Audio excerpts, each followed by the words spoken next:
Selamat datang kembali di kuliah online Geologi Migas. Materi kali ini perhitungan sumber daya migas atau Oil and Gas Resources Calculation.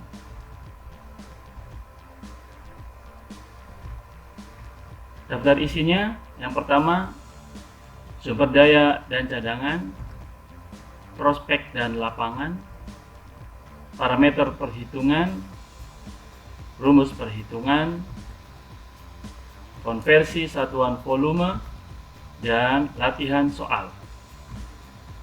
Kita mulai yang pertama, sumber daya dan cadangan.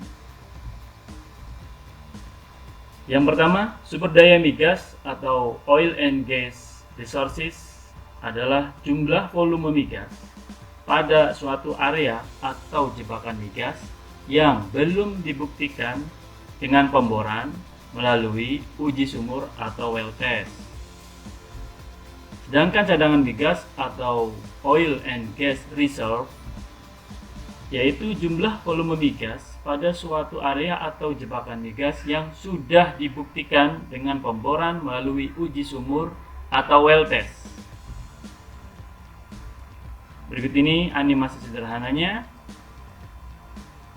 Misalkan ada dua jebakan migas di bawah permukaan bumi. Yang satu saya beri nama jebakan migas 1 dan jebakan migas 2.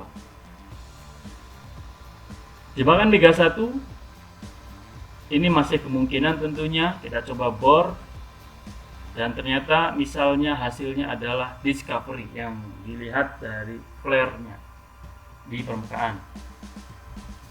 Sehingga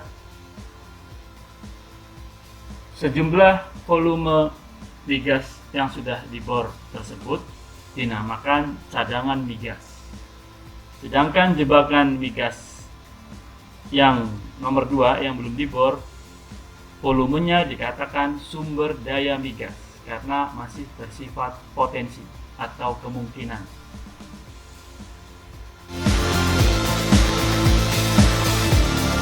Selanjutnya, prospek dan lapangan. Prospek yaitu suatu area jebakan migas yang berpotensi menghasilkan migas atau dikatakan mengandung resources.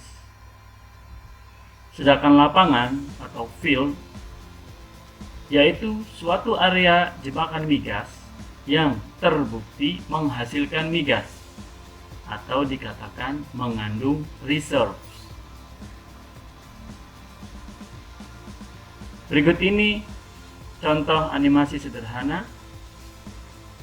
Dalam gambar sudah tampil peta batas atas reservoir atau top reservoir map jebakan migas jenis anti-clean.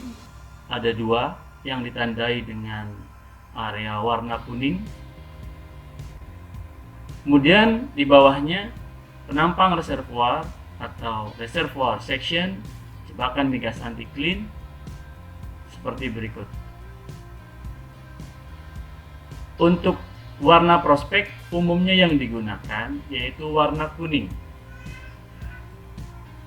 Misal prospek di sebelah kiri dibor menghasilkan migas, maka ditandai dengan warna merah untuk area yang menghasilkan gas dan hijau yang menghasilkan minyak. Area jebakan migas yang sudah dibor dan menghasilkan migas disebut lapangan. Sedangkan yang belum menghasilkan migas disebut prospek. Jumlah volume gas dan minyak yang sudah dibor atau sudah dibuktikan dengan well test disebut cadangan. Sedangkan yang belum dibor disebut sumber daya. Pertanyaannya, mengapa sumber daya atau resources migas perlu dihitung dan area prospek perlu dipetakan? Jawabannya, untuk penentuan awal keekonomian suatu area, apakah layak untuk dilakukan investasi pengeboran eksplorasi. Kemudian selanjutnya untuk penentuan akses jalan dan lokasi titik bor dan lain-lain, masih banyak manfaatnya.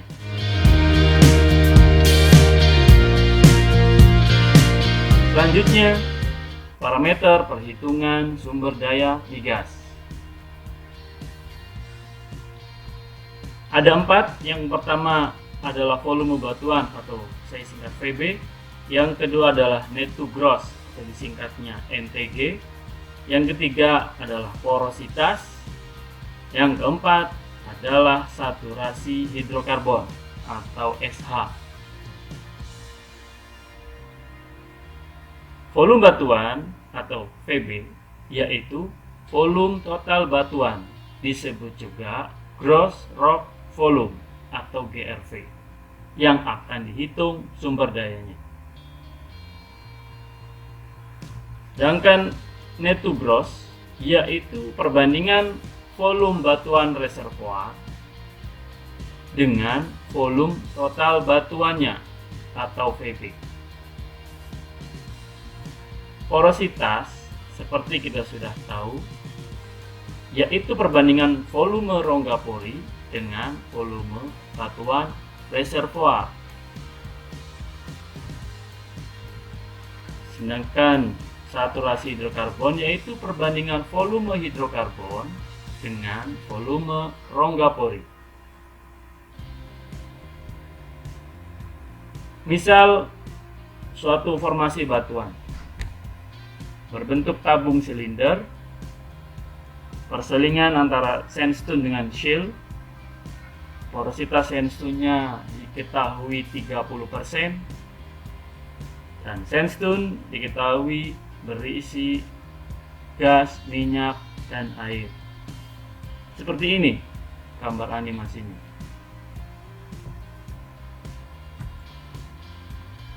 L adalah ketebalan atau thickness atau juga length dari suatu formasi batuan tersebut.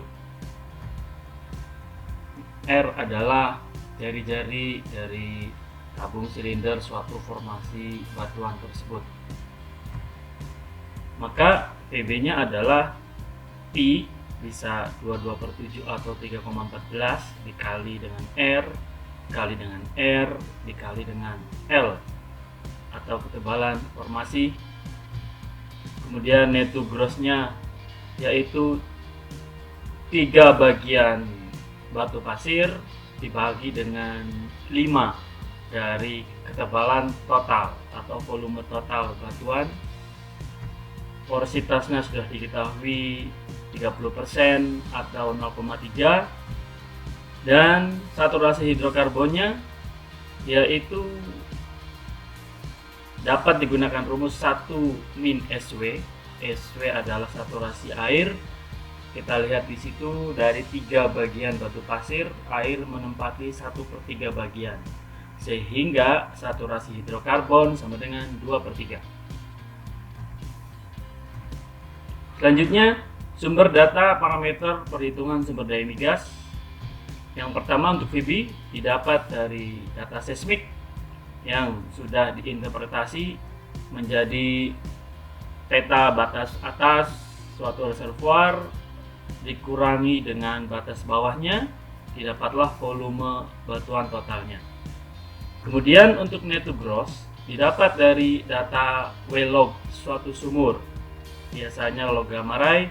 Kemudian porositas juga bisa dari batuan inti dan log sumur atau well log.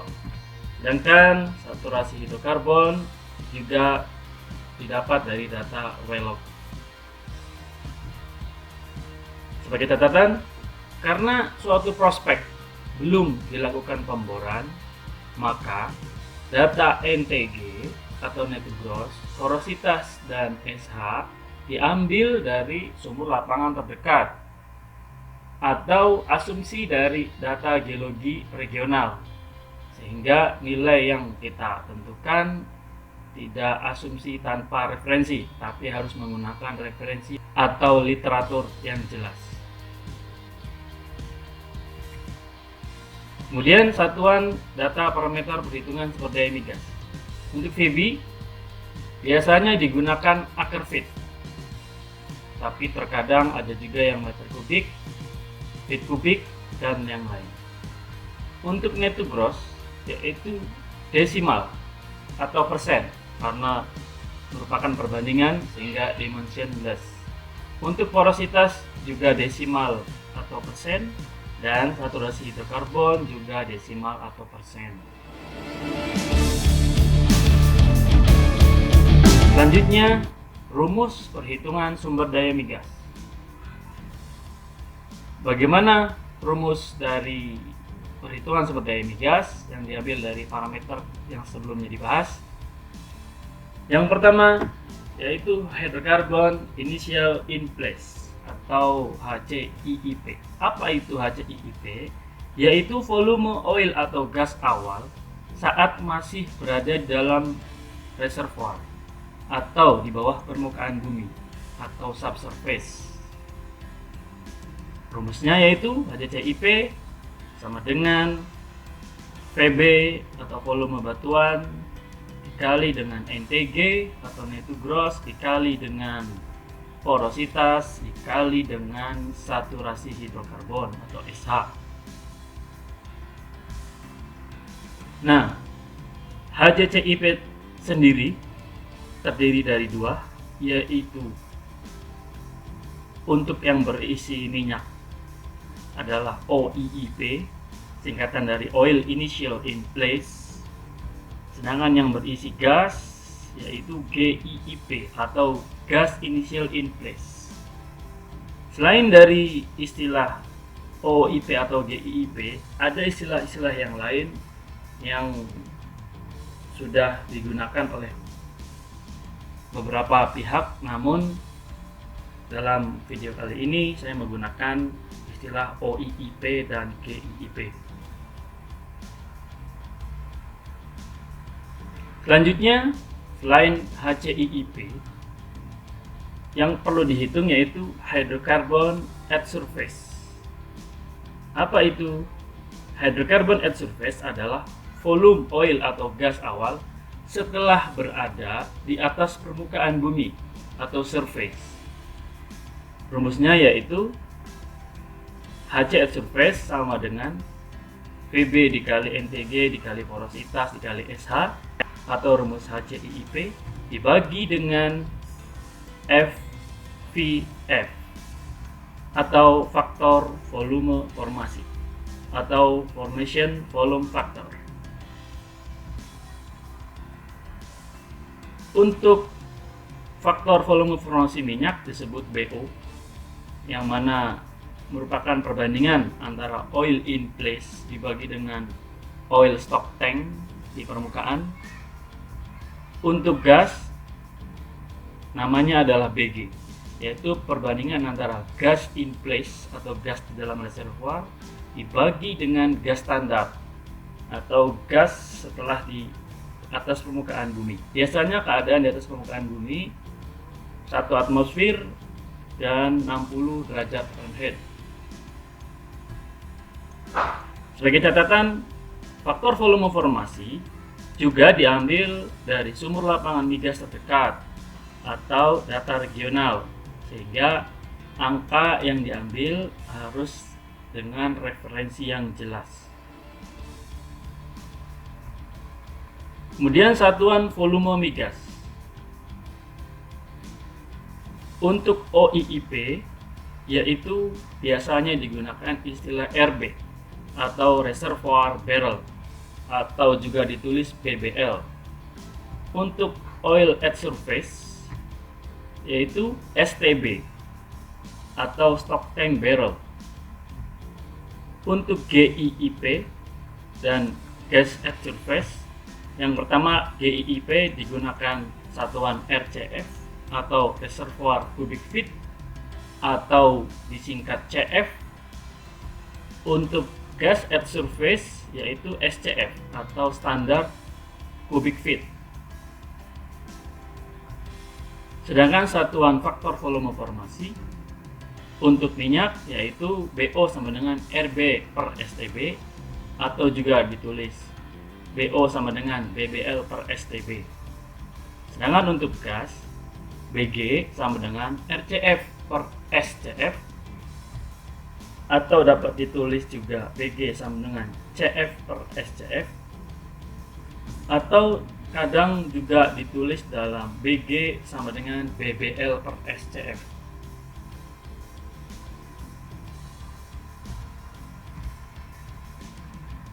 Pertanyaan nomor 1, mengapa perlu FVF atau faktor volume formasi, atau kenapa harus dihitung HCIP dan HC at surface?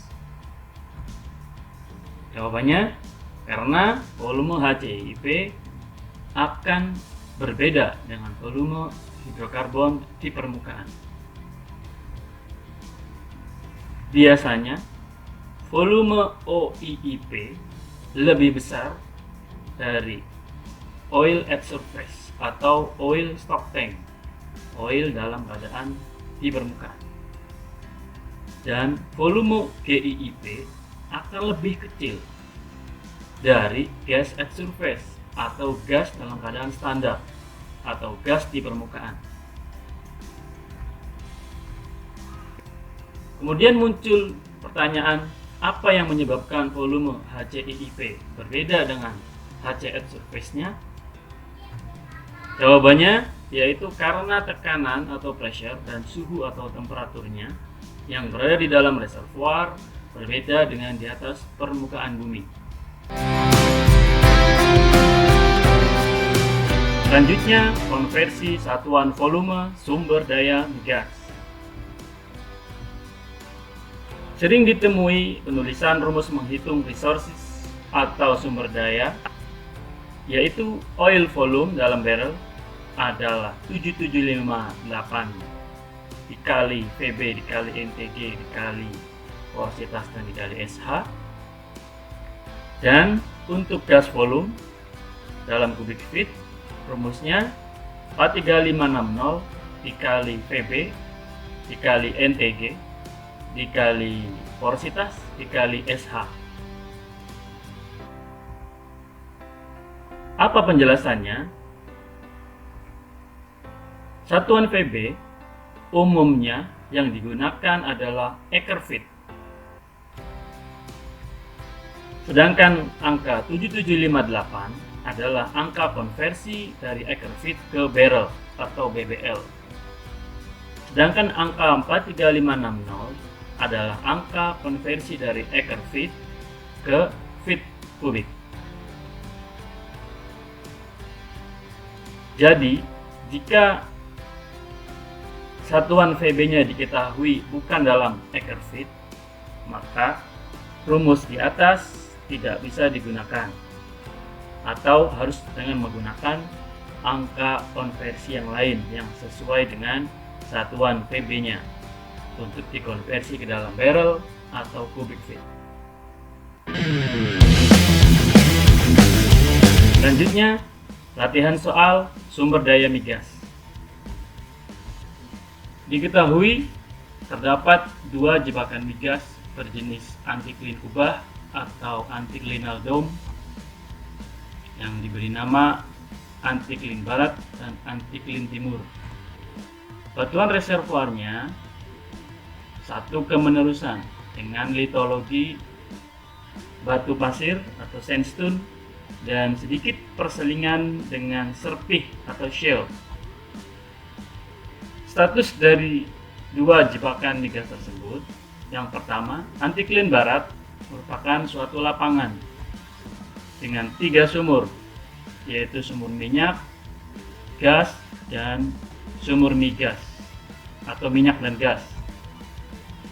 Porositasnya pada batu pasir yaitu 25%, sedangkan nilai BO-nya yaitu 1,5 BBL per STB dan BG-nya 0,5 kubik feet per SCF. Sedangkan anti-clean timur merupakan suatu prospek dengan nilai GRV atau VB yang sudah diketahui sebesar 400 juta meter kubik. Seperti ini petanya. Anticline barat adalah area yang diwarnai dengan warna merah dan hijau sebagai tanda minyak dan gas, sedangkan anticline timur ditandai dengan warna kuning yang merupakan suatu prospek. Ini adalah peta batas atas reservoirnya atau top reservoir map. Ini adalah simbol sumur pada peta. Yang pertama adalah sumur minyak, sumur gas, dan sumur minyak dan gas. Sedangkan yang berwarna kuning yaitu prospeknya, prospek anticline timur. Berikutnya adalah penampang atau section yang diambil dari peta yang melalui anticline barat dan anticline timur. Berikut ini penampangnya. Di sebelah kiri adalah anticline barat yang memiliki ketinggian lebih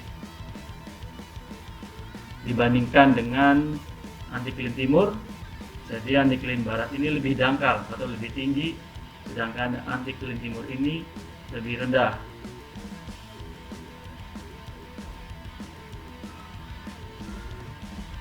Selanjutnya adalah 3 penampang vertikal dari 3 sumur yang menunjukkan litologi batu pasir dan serpih. Pada batu pasir ditunjukkan pula saturasi hidrokarbon dan saturasi airnya. Selanjutnya diketahui juga well to well correlation dari top reservoirnya dan juga base reservoirnya atau batas bawah reservoirnya. Pentingnya kita mengetahui vertical section dari data sumur ini nantinya untuk menghitung parameter sumber daya migas yang belum diketahui, yaitu net to gross dan saturasi hidrokarbon. Selanjutnya ditanyakan 1. Hitung volume resources hidrokarbon at surface pada area prospek anticline timur jika diasumsikan A. 100% isinya adalah gas. Hitung dalam satuan SCF atau standar kubik feet. B. Jika diasumsikan 100% isinya adalah oil. Hitung dalam satuan STB atau stock tank barrel. 2. Jika menggunakan teori Gussau 1951, apakah kemungkinan jenis hidrokarbon yang mengisi prospek anticline timur tersebut jika arah migrasinya dari timur ke barat?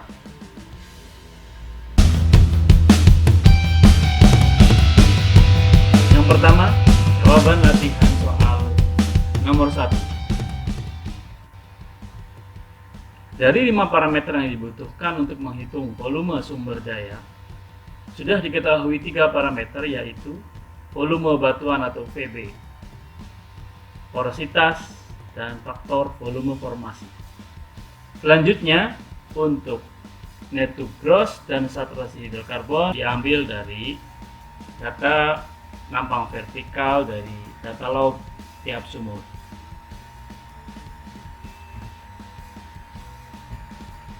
Kita mulai dari NTG.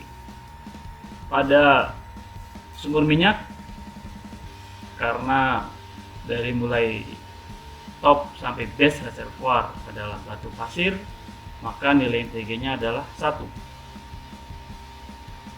Pada sumur gas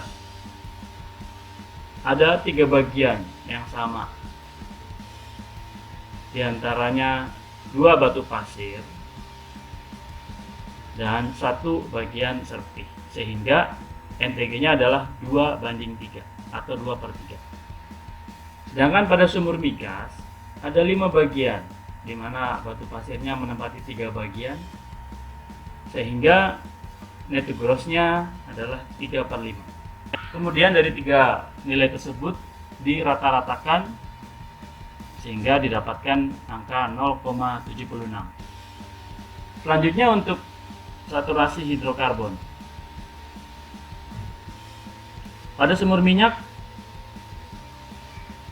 kita lihat isinya adalah setengah minyak dan setengah air, sehingga saturasi hidrokarbonnya adalah 0,5. Kemudian pada sumur gas kita lihat gas menempati semua rongga pori pada batu pasir, sehingga saturasi hidrokarbonnya bernilai 1.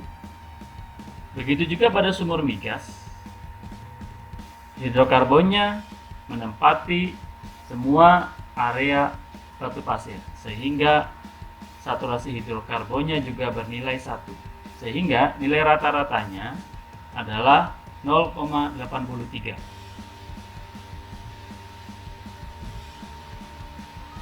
Selanjutnya, sebelum kita menghitung volume HCIIP-nya, perlu diketahui bahwa 1 meter kubik adalah 35,315 kubik feet dan 1 meter kubik adalah 6,2898 barrel. Selanjutnya, kita langsung masukkan ke dalam rumus. Volume gas dalam SCF berarti 35,315 dikali VB dikali NTG dikali porositas dikali SH dibagi dengan faktor volume formasi gas atau PG.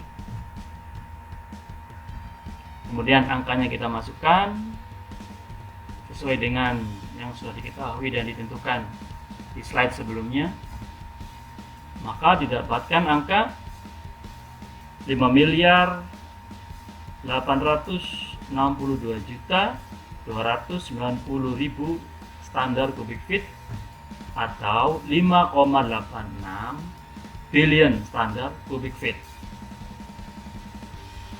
Untuk jawaban B, volume minyak dalam STB, digunakan angka 6,2898 dikali VB dikali NTG dikali porositas dikali SH dibagi dengan BO atau faktor volume formasi minyaknya. Kemudian angkanya dimasukkan, didapatkan 348.035.600 stock tank barrel atau 348 mm STB.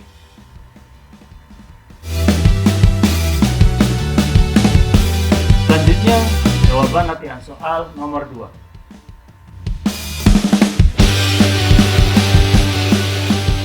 Mengenai teorema Gussau, jika diperkirakan arah migrasi migasnya berasal dari batuan induk dari timur, seperti ini gambaran animasinya, maka berdasarkan teorema Gussau tahun 1951 seperti berikut. Kita kembali ke video mengenai migrasi migas. Misalkan ada 3 antiklin batu pasir dialiri oleh hidrokarbon yang bermigrasi dari batuan induk ke antiklin yang paling bawah terlebih dahulu. Akan terisi gas, minyak, dan air. Setelah sampai dengan spill point, maka hidrokarbon dan air akan berpindah ke atas. Tentunya yang akan berpindah adalah air terlebih dahulu, kemudian minyak. Karena gas masih terjebak di antiklin paling bawah, tidak bisa naik. Kemudian pengisian terus berlanjut, gas sampai memenuhi spill point, maka gas akan naik ke antiklin yang lebih tinggi, sedangkan air dan minyak akan naik lagi, terdesak sehingga naik ke bagian yang lebih tinggi lagi. seperti ini gambarannya.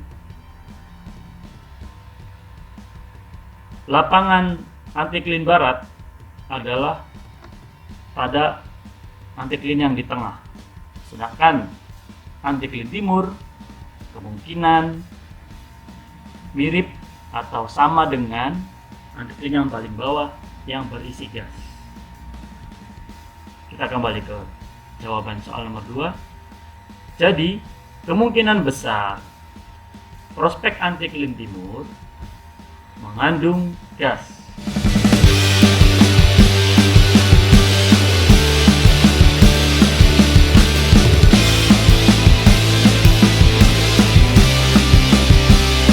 Demikian penjelasan video materi kali ini. Terima kasih, semoga bermanfaat.